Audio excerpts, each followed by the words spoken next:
ചുമട്ടുതൊഴിലാളിയായിരുന്ന മണിയൻ ഇന്ന് ഗൂഗിൾ സെർച്ചിൽ ഒന്നാമതെത്തി നിൽക്കുന്ന ഗോപൻ സ്വാമിയാണ്. നെയ്ത്ത് ജോലിയും ചുമട്ടുതൊഴിലുമൊക്കെ ചെയ്തു പോന്നിരുന്ന ആളാണ് ഈ ഗോപൻ സ്വാമി. BMS, AITUC യൂണിയനുകളിൽ ചുമട്ടുതൊഴിലാളിയായി ജോലിയും ചെയ്തിട്ടുണ്ട്. പിന്നീട് മണിയൻ ആത്മീയതയുടെ വഴിയിലേക്ക് മാറി. ഇതോടെയാണ് ഗോപൻ സ്വാമി എന്ന പേര് സ്വീകരിക്കുന്നതും ക്ഷേത്രം നിർമ്മിച്ച് പൂജ തുടങ്ങിയതും.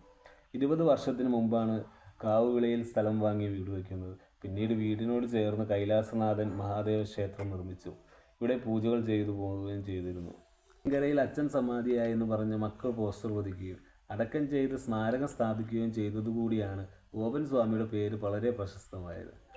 സ്വാമിയുടെ മരണത്തിൽ ദുരൂഹത ആരോപിച്ച അയൽവാസികൾ രംഗത്ത് വന്നതുകൂടി കഥയുടെ രൂപവും മാറി, ഭാവവും മാറി.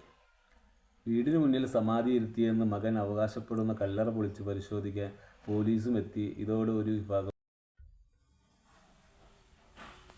ചുമട്ടുതൊഴിലാളിയായിരുന്ന മണിയൻ ഇന്ന് ഗൂഗിൾ സെർച്ചിൽ ഒന്നാമതെത്തി നിൽക്കുന്ന ഗോപൻ സ്വാമിയാണ്.